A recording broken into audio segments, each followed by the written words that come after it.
But we had a death, and then we had another death, and we had some things, and but we're looking very strong.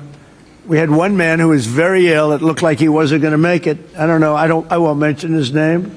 You're about to watch one of the most embarrassing moments in a Trump presser, and uncomfortable and cringy. We're going to review this and Trump admitting just how detached from humanity he is, and then look through, and I apologize in advance for how many Trump clips I'm going to have to expose you to, but I just need to give you a sense of yesterday, all of his public appearances, how psychotic they were. Okay, so you hear him talking about Neil Dunn, and then he ends up making everyone, including in the audience who you'll hear audibly react, very uncomfortable. Should I? Do other people know his name? Do you want to mention it? He'll be proud. Go ahead, tell him the story. Okay, well, thank you, Mr. President. Congressman Neil Dunn of Florida had some real health challenges, and it was very serious, and had a pretty grim diagnosis. And I mentioned it to the president, and I said, Congressman Dunn is a real champion and a patriot because he's still coming to work. And if others got this diagnosis, they would be apt to go home and retire. And what was the diagnosis? It was, I think it was a terminal diagnosis. He would be dead by June. Okay, that wasn't public, but yeah, okay. That's it was grim. That's what I was going to say. I don't think with a heart problem, by the way. This was a heart problem. Right. So did you ask Neil? Did you ask Neil if you could reveal this? He was going to be dead by June, dead like a dog. And then Mike Johnson's like, yeah, okay, so HIPAA violation. So the long story short, the president called him to encourage him and thank him, and they had a conversation, and the president mentioned in the course of the conversation, you know how to get my doctors involved, and they did, and within a number of hours, they took him to Walter Reed, emergency surgery. The man has a new lease on life. He acts like he's 30 years younger, and he walked into the conference meeting, and we thought we'd seen a ghost. And I spoke with him over the weekend, and he's encouraged and thankful, and he thanks the president for his leadership and intervention, and thank you. He actually called Mike called me, and he said, sir, we're up by 3, but we're going to lose 1 by June. I said, who? Neil Dunn. He's a great congressman. Incredible. Look at Mike Johnson's face. So Trump is talking about someone almost dying, and he wasn't taking enough aspirin. He had thick blood pouring through. You got to have thin blood, as Trump would say. And then Trump immediately goes, and by the way, the reason I cared was because then we would lose one of the votes in the House, and we already have a narrow margin. And Mike Johnson's like, we're also happy he has a new lease on life. Trump's like, shh, yeah, but we almost lost a vote, Mike. He called to say that he was terminal. Just the quickest pause for the video amid all of this chaos. If you do appreciate these updates, please click the subscribe button, click the like button. Both of those are completely free, but subscribe is the most important to support what we do. Back to the video. Really bad heart. There's nothing they can do. I said, that's bad. Number 1, it was bad because I liked him. Number 2, it was bad because I needed his vote. But he really said, Mike, I'm going to last this out for the president and you. And however long I live, I mean, it looks like June is the time, but however long I live, I'm going to... So the crowd goes, ugh, whenever he goes on the dead by June rant. And then Mike Johnson goes, yeah, that wasn't public, but okay. And Trump doubles down and just repeats it a bunch of times. Now you can tell that Trump was sitting there contemplating what he had just said. And even his inhumanity recognized the PR issues with him admitting that he was really concerned about losing a vote as opposed to the health. And maybe he helped to get his doctors, or whatever the story was, sending him to Walter Reed, giving him the best medical care he could get, was less about the human life component and more about the vote for Trump in the House component. So then Trump goes, just to clarify. And very encouraged and encouraged all of us. So again, a testament to great leadership. And he's... My hat's off to Neil Dunn and his beautiful wife and family. He's an extraordinary individual. And just, because I don't want to have a terrible story about this, I did it for him first and for the vote second. But it was a close second, actually. But I did it for the vote second. All right? Says Mike Johnson. So that's just one issue. And we have so many. I don't know what Trump was on yesterday, but it was mayhem throughout the day. So let's go on to the next one. We are currently at war. We're currently at war. But Trump's already getting off to the idea of a new war, Cuba. I think Cuba, I don't know, is in its own way, if tourism and everything else, it's a beautiful island, great weather. They're not in a hurricane zone, which is nice for a change. False. They won't be asking us for money for hurricanes every week. But I think Cuba's the end. All my life I've been hearing about the United States and Cuba. When will the United States do it? I do believe I'll be having the honor of taking Cuba. That'd be good. That's a big honor. Taking Cuba. Taking Cuba in some form, yeah. Taking Cuba. I mean. And then to keep Trump stimulated during these press conferences and during his time in the Oval Office, they have a model plane on the table so that he can point at it and go, look, this is what's flying over Iran. And Iran, it flies. And that's how they keep him stimulated. So then we get to a report. Wait, how would I move on so fast from that? Cuba. He's saying he's going to take Cuba. So the idea here is there's major power outages, as obviously we've imposed for a long time an embargo, and then Trump has added more restrictions to really choke off the Cuban economy. And then I think his plan here is if he can force a complete and total collapse, then he can walk in and take Cuba, as to use his phraseology there. Then we get to a reporter asking JD Vance, you've been clear on the record against wars just like this in Iran, not to mention Trump talking about taking Greenland, not to mention him talking about and doing the takeover of Venezuela, not to mention Cuba. Is there any distance between you and Donald? First, Mr. Vice President, Democrats are already calling you the fraud czar. What's your reaction to that title? And then second, Good title. Second, given I like your it. past skepticism of foreign adventurism, are you completely on board with the current war in Iran? So I like fraud czar. It's certainly what we're going to do. And look, we have to do it. As the president said, this is a problem that has festered in this country for. So part of this press conference was talking about how they're taking on fraud and they're only going to obsess over fraud that happens in blue states. Obviously, fraud happens in red states. I don't want fraud in any states, and I think they should all be held accountable. But for them, it's more of a political issue. So JD Vance, while Trump is slumped over, very just sort of decrepit looking in his chair, and his little hands are like a little kid standing behind a desk. He has named, I guess, JD Vance the fraud czar, which doesn't sound good. Far too long, and far too few people have actually wanted to do anything about it. That's what makes this administration different, is that we actually tackle the problems the American people have been confronting. So I'm very happy about it. And look, I think that I know what you're trying to do, Phil. You're trying to drive a wedge between members of the administration, between me and the president. What the president said consistently, going back to 2015, and I agreed with him, is that Iran should not have a nuclear weapon. We have taken this military action under the president's leadership. I think all of us, whether you're a Democrat. So a non-answer. And then he goes on to say, all of us really should be focusing on praying for the success and the troops and the military. Of course, all of our hearts are with the people actually risking their lives because of Trump's decision. That doesn't mean we think the decision's rational. And JD Vance has argued that before, but he does have, and he brought it up again in this press conference. We'll do a flashback and then it'll skip forward to this press conference. He does have a very philosophical explanation as to why in the past he was against interventions just like this, but today he's not. Take a look if you can catch the depth and complexity of his reasoning.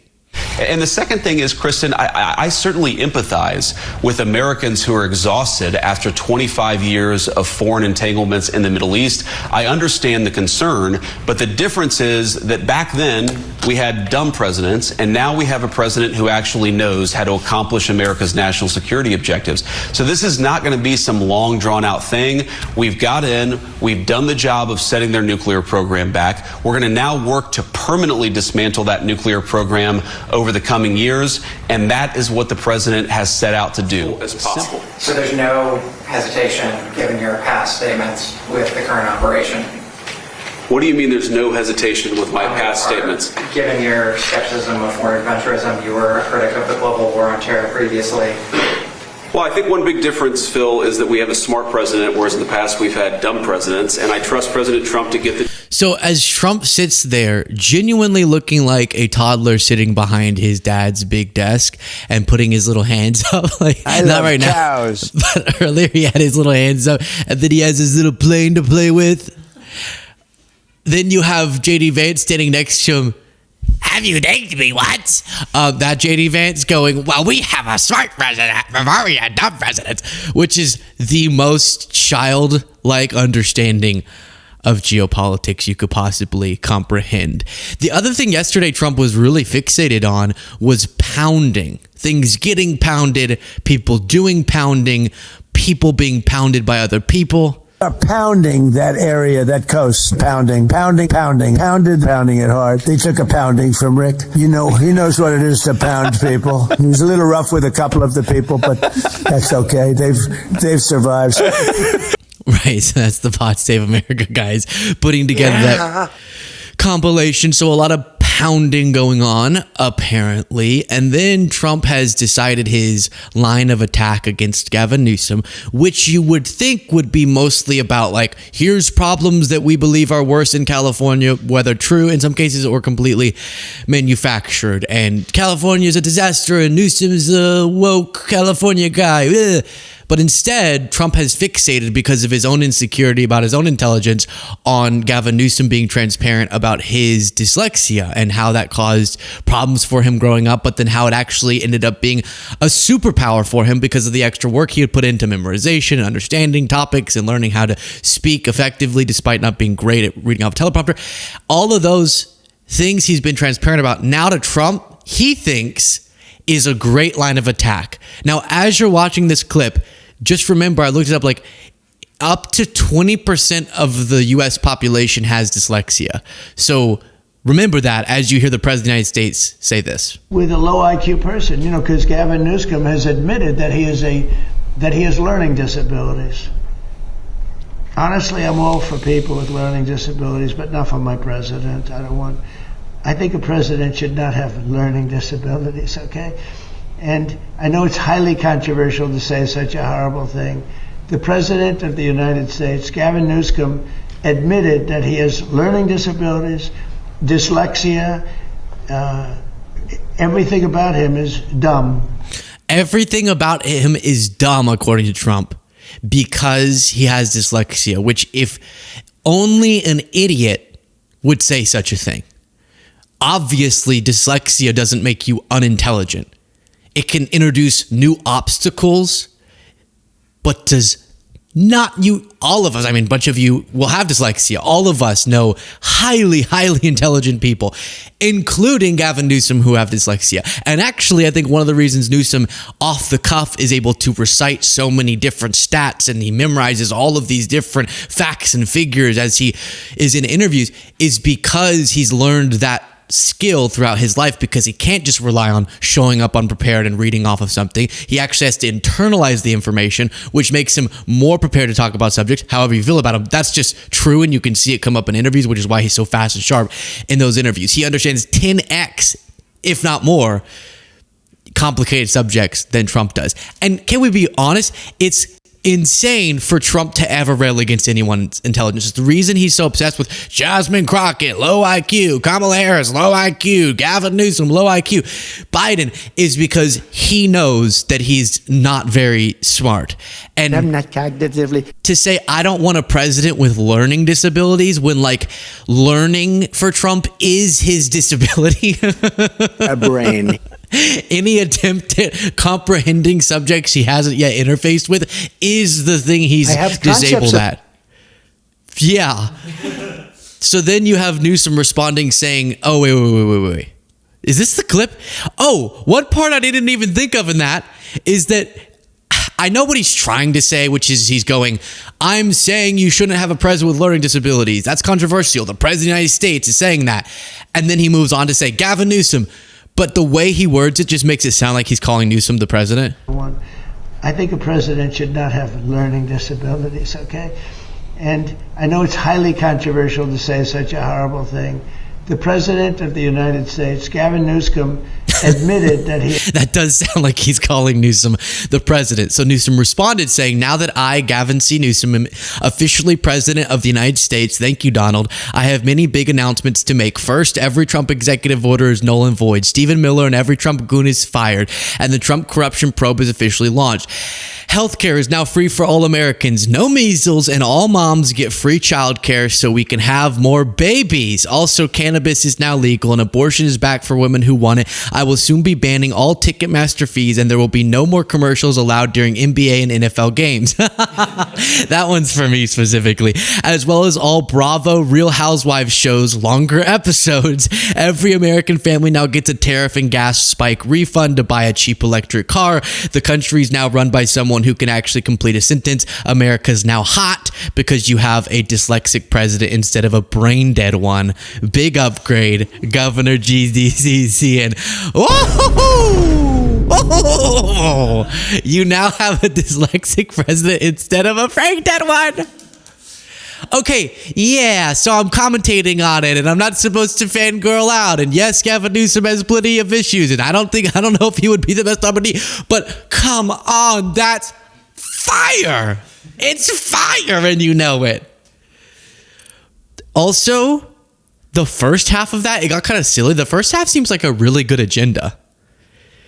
Reversing Trump's executive orders, obviously getting rid of his administration, launching probes into Trump-era corruption, free healthcare, childcare, supporting more babies through pro-family policies, lax cannabis policy, reproductive rights, taking on these insane companies that are ripping people off like Ticketmaster.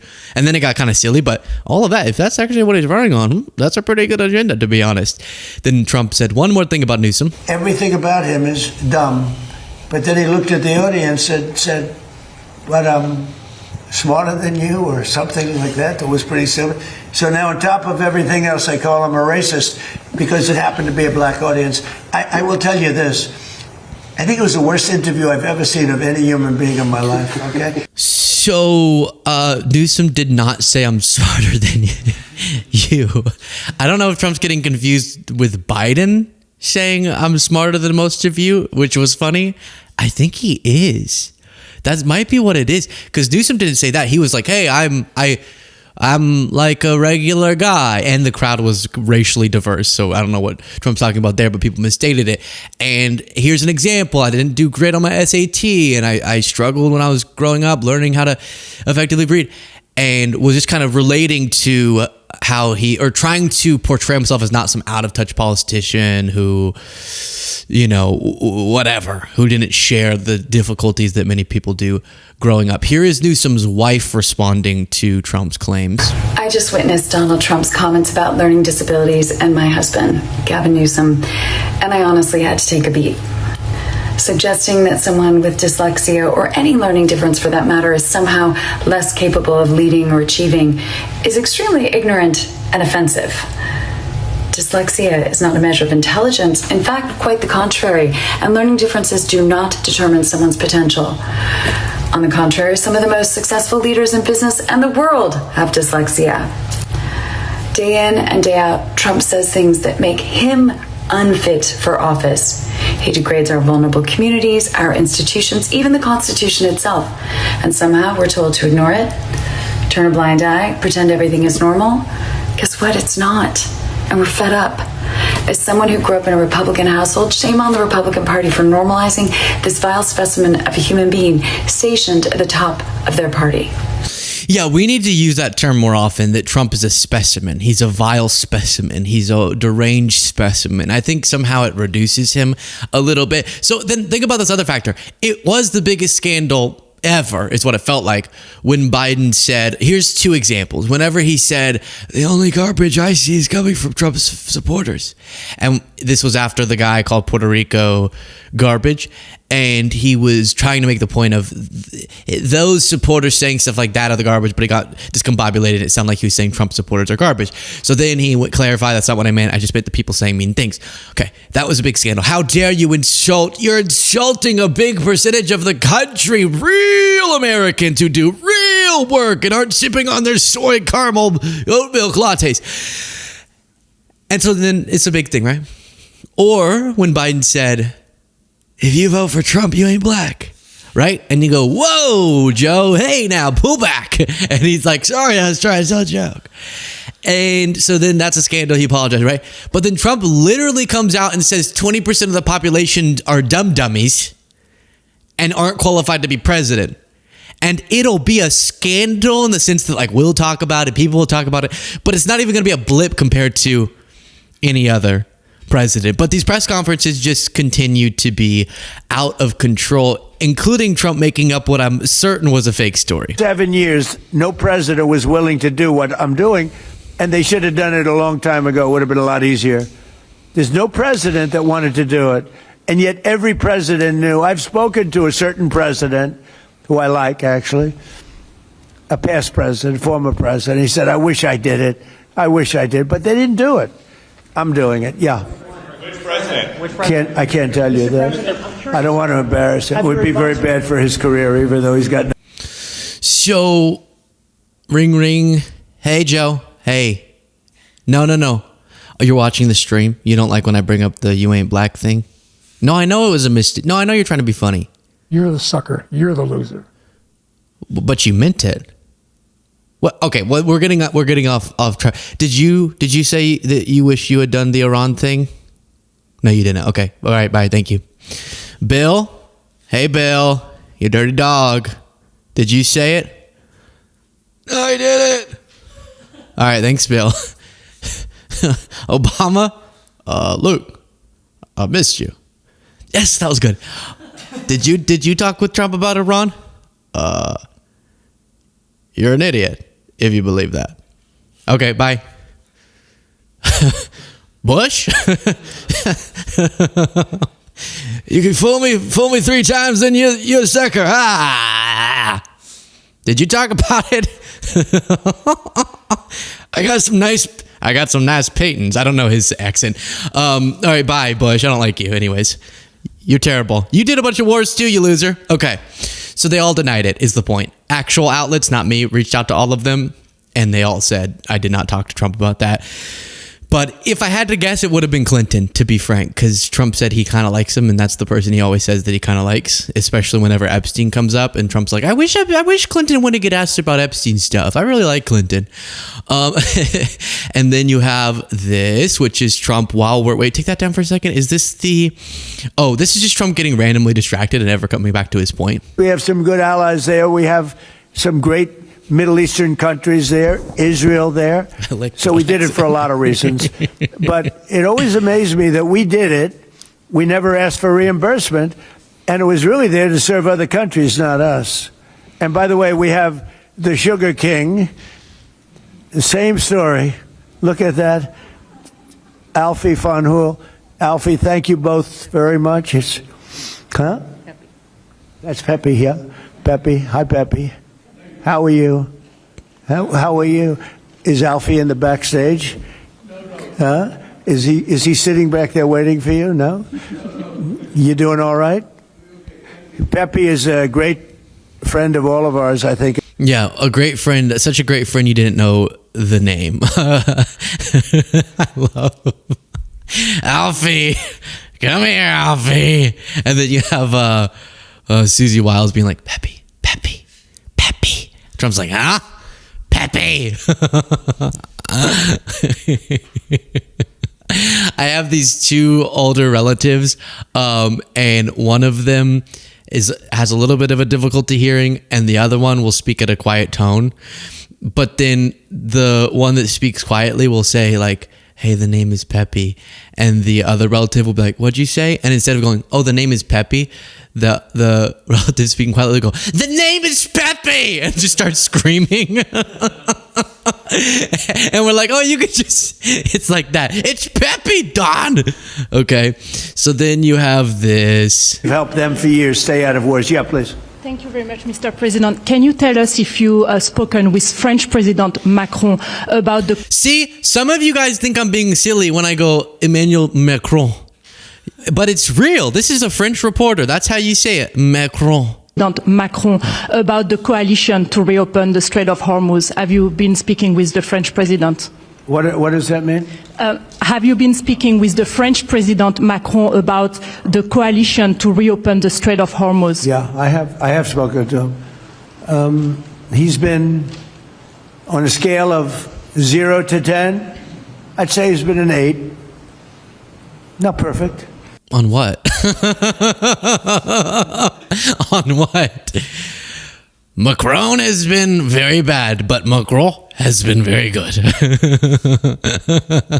Oh, wow. I don't know why I'm so giggly today. But it's France. Are you We don't expect perfect. Are you confident that France will help with the reopening of Strait of Hormuz? Yeah, I mean, sure. I think he's going to help. I mean, I'll let you know. I spoke to him yesterday. I don't do a hard sell on them because my attitude is we don't need anybody. We're the strongest nation. I talked to Macron, and he said, talk to Candace. If Candace will stop saying Brigitte has a penis, then we will open up the Strait of Hormuz. It's very difficult. I've lost my Trump accent. That's weird. Very difficult. What is that?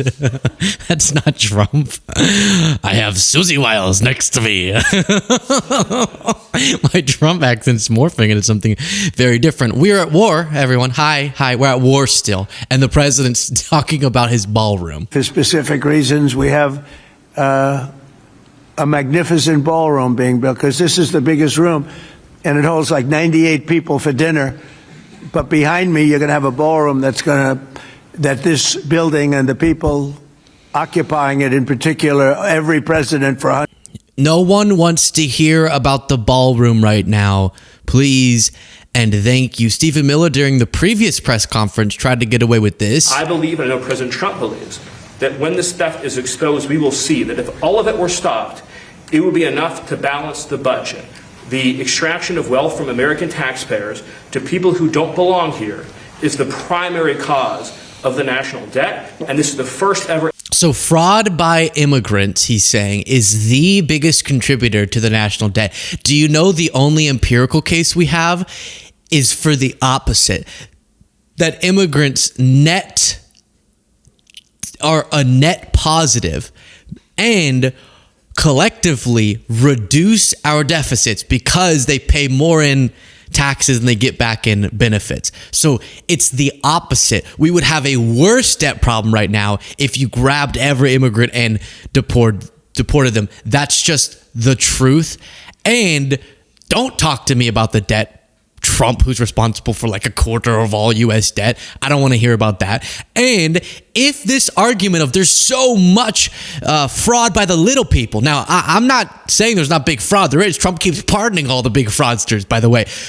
But if this argument of we just got to go stop all of these immigrants, the non-significant, and I mean that in the sense of the power that they have in our system, whatever the term is, you know what I'm talking about, these groups, the marginalized, the targeted, the scapegoated. If we can just stop them from doing the fraud, then we would have so much extra money. Well, there was something that was supposed to expose that, and it's called Doge. And the dude who was hired for it during a deposition literally got asked, did y'all reduce the deficits? And he said, no. So we don't need to keep playing this game. You already tried it. You failed.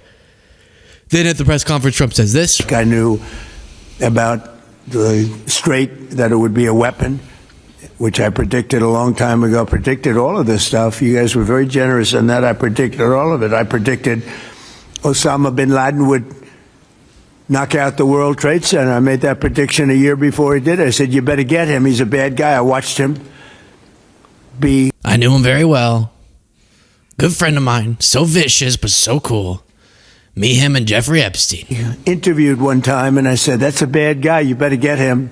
1 year before exactly, I wrote it in a book. So, of course, we already fact-checked that a bunch of times, and he did not say you gotta get him to stop him from attacking the World Trade Center. Instead, he was like, every day there seems to be a different villain. Oh, we're supposed to care about Osama bin Laden. He was actually downplaying the significance in his book, and then you have him forgetting that the president now of Venezuela that he installed by taking Maduro is a woman. Literally millions of barrels of oil are being taken out, and it's been a great help, and it's been to their great benefit. The president has done a really good job. We get along with him really well, but we've taken out millions of... Great guy. A woman. And then there's some clips where you're like, wait, what is he saying? What even is he saying here? Lebanon. This is a very substantial person, wealthy person, whose parents live in Lebanon. I said, really? How do you live in Lebanon? Your parents are living... Oh, yeah, they live there. And over the years, they've gotten used to the fact that it's being bombed. But they explained to me that it's really a different section of Lebanon. It's the section where Hezbollah is. And they get used to it, I guess. I don't know. I mean, people live in Ukraine. You would think they wouldn't live in Ukraine, but they live in Ukraine. I don't know that I'd do that, but they live in Ukraine. They live in Lebanon. Hezbollah is a big problem, and they're rapidly being eliminated. Thank you very much, everybody. Yeah. Thank you. On that note, chew on that. I'll talk to you tomorrow. So I mean, his argument is it's crazy that people live in countries subjected to war and mass violence. Yes, true. And also it's people's countries. Like, that's their country. So of course they want to stay there and in many cases fight for it because it's their country.